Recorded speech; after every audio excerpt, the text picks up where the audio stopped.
ini dia tidak lepas di lambung, tetapi lepasnya di usus, ya. Jadi untuk menunda. Kemudian ada untuk tujuan tadi, macam-macam tujuannya ya. Jadi ada tablet lepas lambat atau sustain release gitu. Jadi pelepasannya itu diperpanjang. Nih. Nah, yang disalut itu adalah tablet inti. Jadi tablet biasa, kemudian kan dilakukan penyalutan. Bisa dengan tadi salut enterik, salut gula, dan sebagainya ya. Nah, untuk tablet yang akan disalut, itu bentuknya biasanya beda dengan tablet konvensional. Ya. Jadi harus mempunyai kriteria tertentu untuk tablet yang akan disalut.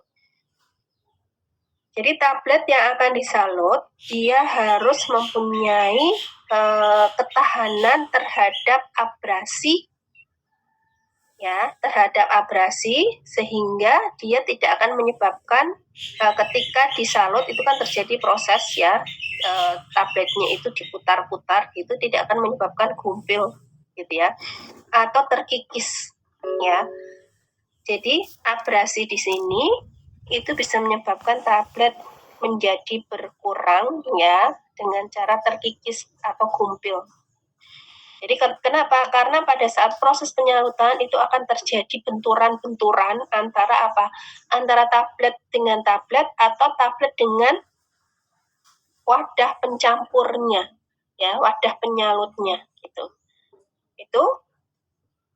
Kemudian tablet harus mempunyai permukaan yang halus. Jadi tidak boleh tabletnya itu kasar, karena nanti kalau kasar pada saat proses penyalutan ini jadi tabletnya nanti bergerenjel-gerenjel gitu ya.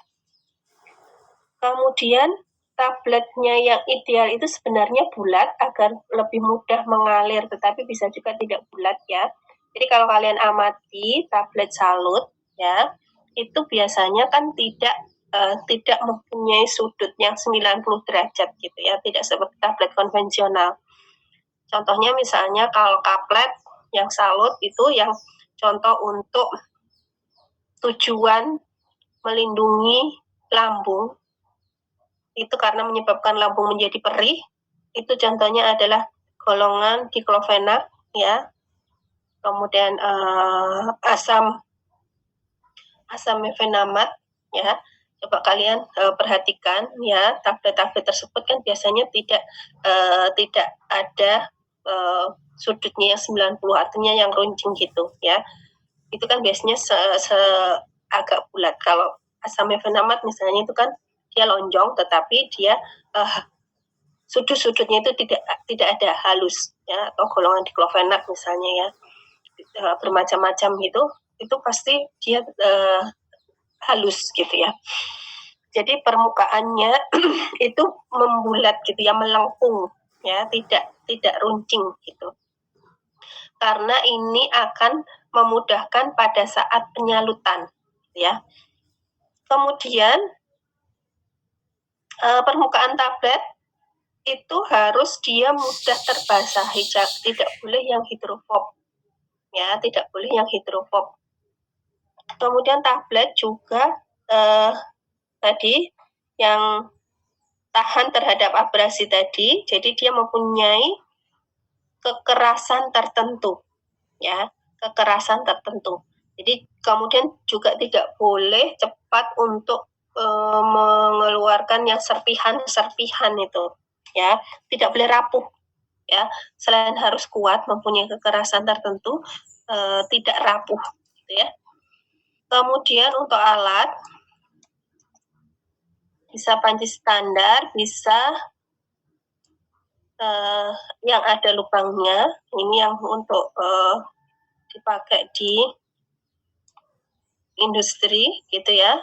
Kemudian bisa penyalutnya itu bahannya cair gitu, suspensi cair. Nah ini adalah contohnya ya, yang besar. Jadi dia ada dimasukkan di dalam panci gitu, kemudian nanti pancinya berputar.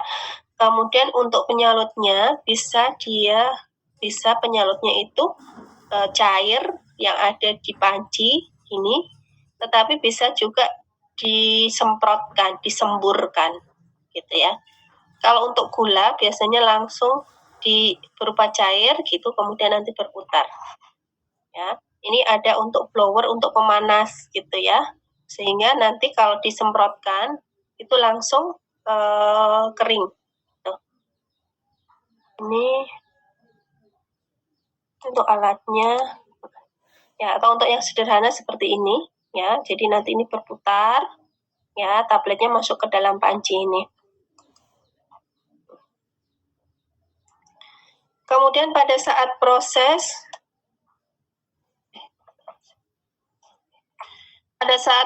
penyalutan itu faktor yang menyebabkan keberhasilan proses penyalutan itu ada beberapa. Ada di sini kapasitas udara, ya. Kapasitas udara itu tadi kalau misalnya untuk yang dengan pemanasan itu kan harus ada blower tadi ya, untuk terjadinya pengeringan gitu ya. Jadi menggambarkan jumlah air atau pelarut yang dapat dihilangkan ya. Jadi karena kan penyalut itu kan cair atau suspensi kan ada airnya. Nah ini kemampuannya seberapa besar air yang ada di dalam pelarut itu bisa menguap atau hilang ya karena udara, karena temperatur udara gitu ya, sehingga yang tinggal adalah apa? Yang tinggal adalah pewarna, kalau ada misalnya dengan pewarna dan bahan-bahan penyalut. Airnya itu hilang ya. Jadi airnya itu menguap. Kemudian komposisi dari penyalut itu yang harus tepat ya, sehingga nanti tidak terlalu tebal, misalnya ketebalannya itu rata di semua bagian juga. Kemudian luas permukaan tablet ini juga berpengaruh. Kemudian dari alatnya sendiri, efisiensi alatnya itu.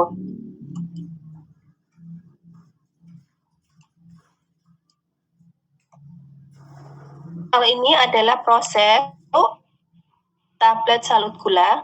Yang pertama itu adalah seal coating atau penyalutan lapisan penutup. Jadi tablet itu kan biasanya ada pori-pori, ada rongga ya. Itu disalut dulu untuk memudahkan nanti proses selanjutnya. Kemudian dilakukan pertama adalah pelapisan dasar atau sub coating dulu.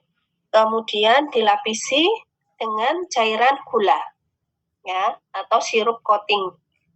Ini untuk menutupi tadi tablet yang mempunyai rasa pahit tadi ya. Kemudian baru polishing atau pengkilapan. Ini untuk proses penyalutan tablet salut gula. Jadi tidak sekali prosesnya, tetapi berkali-kali ya.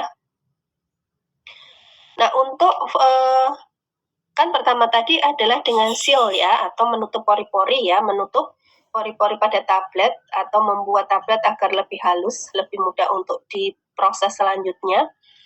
Itu biasanya ya yang digunakan golongan selulosa ya, bisa juga golongan polyethylene glikol ya, propylene glikol, metilen klorida. Ini ada beberapa bahan ya untuk menutup tadi ya. Biasanya di sini adalah yang bahan-bahan seperti lilin gitu ya, untuk bahan-bahan hidrofob, maksud saya bahan-bahan yang hidrofob yang mencegah air bisa masuk. Jadi kalau misalnya itu tidak ditutup pada saat pelapisan gula tadi, kan gula kan larutan gula itu nanti bisa masuk ke dalam tabletnya itu sendiri. Padahal tujuan penyalutan kan hanya menutupi permukaan saja, tidak masuk ke dalam tablet. Jadi kalau tanpa seal coating ini pada saat disalut dengan larutan gula atau sirup tadi, karena ada pori-porinya kan bisa masuk larutan gulanya. Jadi harus ditutup dulu, di-seal dulu dengan pelarut yang sifatnya hidrofob. Ya, pelarut yang sifatnya hidrofob itu akan mencegah air untuk masuk ke dalam tablet, ya. Larutan sirup itu kan larutan yang mengandung air. Jadi kalau tidak disil dulu, nanti sirupnya masuk ke dalam tablet. Padahal tujuannya adalah di luar saja, di luar tablet, tidak sampai masuk ke dalam tablet, ya. Jadi yang sifatnya hidrofob, contohnya di sini selulosa, asetat, ftalat, gitu ya. Kemudian setelah seal itu adalah subcoating atau pelapisan dasar. Jadi di sini tujuannya untuk lebih menghaluskan permukaan atau membulatkan. Meskipun tadi kan syaratnya itu tablet inti yang akan disalut itu harus bulat, tapi tidak bulat benar-benar bulat gitu. Artinya apa? Artinya sisi-sisinya itu tidak runcing, jadi sisinya itu melengkung. Ya, sisi-sisinya itu melengkung. Nah, subcoating ini digunakan untuk membulatkan tepi tablet dengan meningkatkan ukuran tablet. Kenapa meningkatkan ukuran tablet? Karena kan ditambah lapisan gitu ya. Contohnya di sini bisa gelatin, ya, sirup dan sebagainya. Nah, ini baru yang sirup coatingnya yang diberi pewarna biasanya, ya. Biasanya diberi pewarna di situ. Itu untuk pelapisan yang sesungguhnya, gitu ya, pelapisan yang sebenarnya. Kemudian terakhir untuk sirup gula itu adalah pengkilapan. Jadi biasanya agar lebih bagus itu agar lagi mengkilat, gitu kan. Kalau diamati itu untuk tablet salut itu biasanya kan mengkilat gitu ya. Nah ini adalah tahap akhir untuk lebih menarik ya. Itu ditambah dengan pengkilapan, bahan-bahannya itu biasanya yang bersifat hidrofob juga. Contohnya lilin ya, beberapa lilin, Carnauba wax yellow, beeswax, paraffin wax, naphthalen ya, ini naphthalen.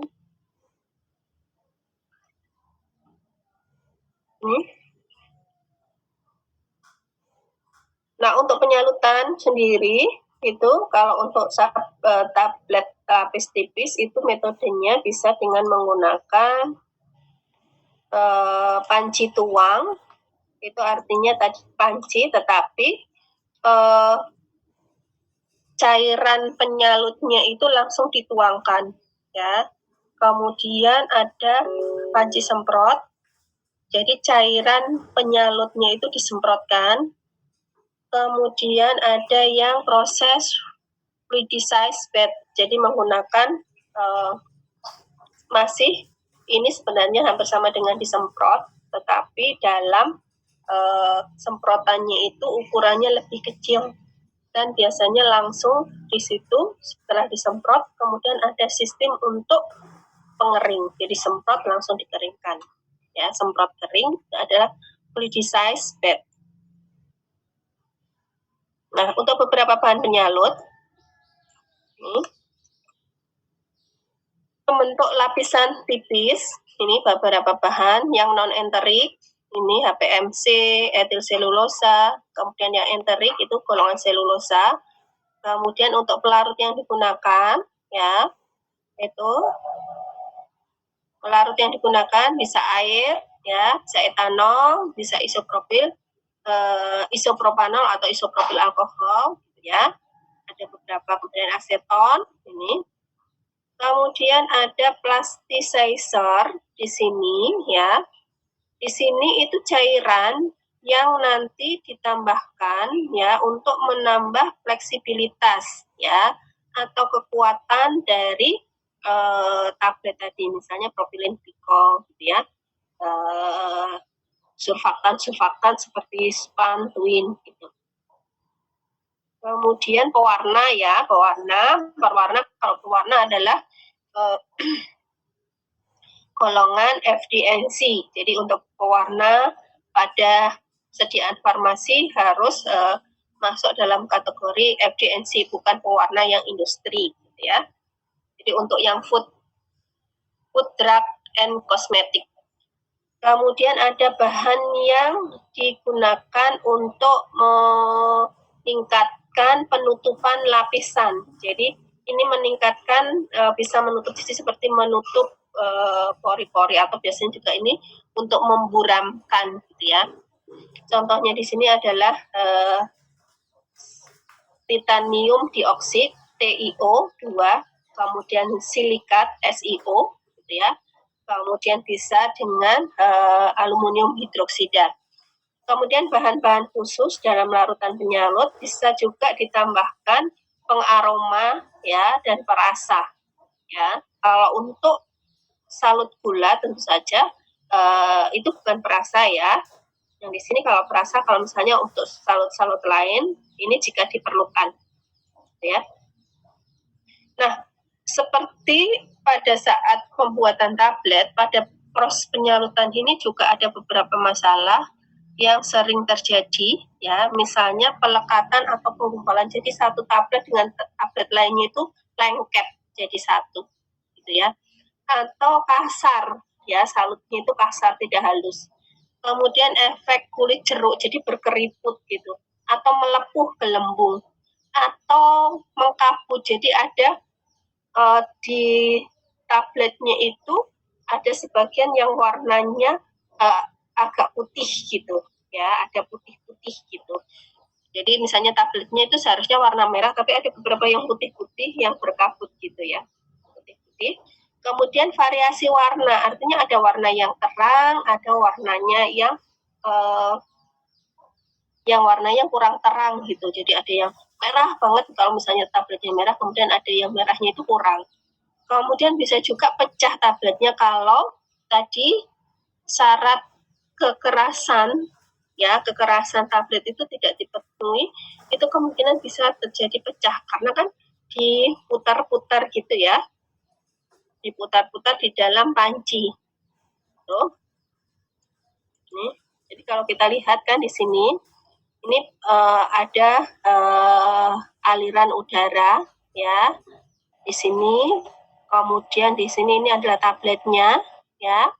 Kemudian ini di spraynya disemprot untuk cairannya ya. Ini.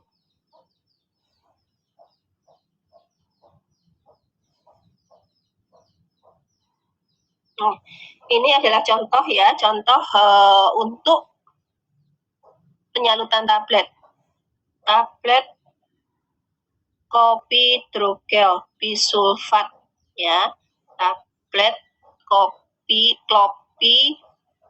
drogel bisulfat. Yang pertama tadi ya, yang pertama adalah untuk menutup ya, menutup pori-pori. Pada saat menutup pori-pori itu ditambahkan apa? Lapisan yang sifatnya hidrofobik di sini ya. Hidrofobik layer coating. Jadi disalut dulu dengan bahan ya yang sifatnya hidrofobik. Kemudian ya kalau ini untuk yang contoh tablet ya, tablet salut yang terdiri dari dua bahan obat pisah ya. Jadi tablet yang terdiri dari dua bahan obat. Ini contohnya bisa juga. Jadi tablet intinya itu yang clopidogrel. Kemudian obat lainnya yang ditambahkan itu adalah rosuvastatin kalsium ya. Jadi bahan obatnya itu tidak dicampur di tablet inti ya, tidak dicampur di tablet inti, tetapi bahan obat yang lain itu disalutkan. Kemudian disalutkan di sini ya, yang warnanya putih itu disalutkan rosuvastatin kalsium. Nah, ini jadinya ini untuk contoh obat yang dengan dua zat aktif ya. Sehingga nanti ya yang lepas dulu adalah rosuvastatin. Jadi memang tujuannya itu penggunaan obatnya itu yang bekerja adalah rosulvastatin dulu, baru nanti clopidogrel bisulfatnya, ya. Jadi setelah masuk ke dalam saluran pencernaan, tentu saja yang akan lepas obatnya adalah di lapisan yang luar, kan? Di sini, ini contohnya. Ini kalau digambarkan, ya, yang orange ini adalah yang rosulvastatin. Kemudian ini kan tablet inti, ya. Jadi ini nanti dia akan terlepas dulu keluar gitu, ya. Kemudian nanti baru yang clopidogrelnya gitu. Ini untuk contoh yang obat. Nah, ini adalah gambar ya, beberapa yang disalut ya, obat-obat yang disalut. Tuh. Ini contoh misalnya ya obat yang disalut itu untuk dia dilepaskannya. Ya, ini kalau misalnya ini entericot gitu ada di sini ya, lapisan terluarnya adalah enterik, kemudian lapisan yang setelahnya itu adalah subcoating gitu ya. Nah, ini adalah bahan obatnya di tengah di sini ya. Ini contohnya. Di situ terjadi pelepasannya ya. Coat dissolve at neutral pH. Jadi coatingnya ini dia akan lepas di pH yang netral. Berarti karena dia tadi dilapisi ya entericot, dia tidak lepasnya di lambung karena lambung di sini kan asam sifatnya, tetapi dia di usus, gitu ya. Tuh contohnya untuk. Nah, ini adalah mekanisme yang terjadi pada saat proses penyalutan. Di situ kan ini contohnya misalnya gambarannya ya. Gambarannya di sini. Ini adalah tablet inti.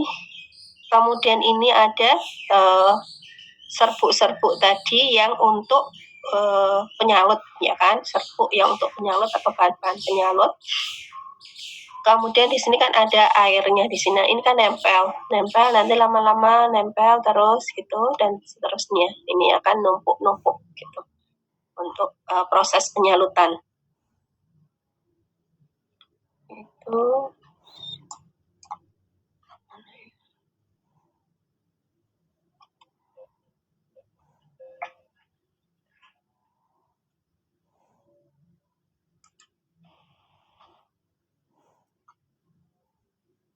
Ya, kurang lebihnya untuk proses penyalutan tablet itu seperti itu ya. Jadi tujuan tablet disalut itu ada bermacam-macam. Bisa karena untuk menutupi rasa obat ya, yang tidak enak misalnya dari baunya, dari rasanya. Kemudian juga tujuannya untuk pelepasan dari obat ya, obatnya itu dilepas tidak di lambung ya, tetapi misalnya tadi di usus. Karena apa? Karena mungkin satu bahan obatnya yang mengiritasi lambung atau bahan obatnya yang rusak ya di lambung. Itu untuk tujuannya. Kemudian proses penyalutan ya, itu bisa terdiri dari beberapa tahap ya. Beberapa tahap proses penyalutan mulai dari yang awal untuk menutupi pori-pori tablet inti, kemudian dilanjutkan dengan menambahkan bahan yang untuk membulatkan ya, untuk lebih memudahkan gitu ya. Kemudian baru dilakukan proses penyalutan yang sebenarnya. Yang terakhir ada polishing ya, untuk menghaluskan tablet gitu ya. Ini jadi untuk hari ini tentang proses penyalutan tablet. Nah, untuk alatnya sendiri bisa dia dengan yang metodenya yang dengan dituang cairan penyalutnya itu dituang, atau bisa dengan cara disemprotkan atau dengan fluidized pad ya. Kalau fluidized pad itu disemprotkan tetapi juga langsung dikeringkan gitu ya, untuk proses penyalutan tablet. Kemudian untuk sebelum sambil kalian kalau mau ada yang ditanyakan silahkan Untuk yang tugas, sudah saya masukkan. Tugas yang pertama itu mempresentasikan, memformulasi obat. Jadi satu kelas dibagi 3 kelompok. Masing-masing kelompok nanti mempresentasikan metode pembuatan. Jadi memformulasi yang nantinya tabletnya itu pembuatannya dengan cara granulasi kering, granulasi basah, granulasi cetak langsung. Jadi misalnya kelompok 1 dapatnya granulasi kering. Berarti nanti kelompok 1 mencari bahan obat yang metode pembuatannya adalah dengan granulasi kering. Kemudian dijelaskan kenapa metode tersebut digunakan untuk obat tersebut. Misalnya, milih obat A. Obat A ini untuk pembuatan metode yang digunakan adalah granulasi kering karena ini.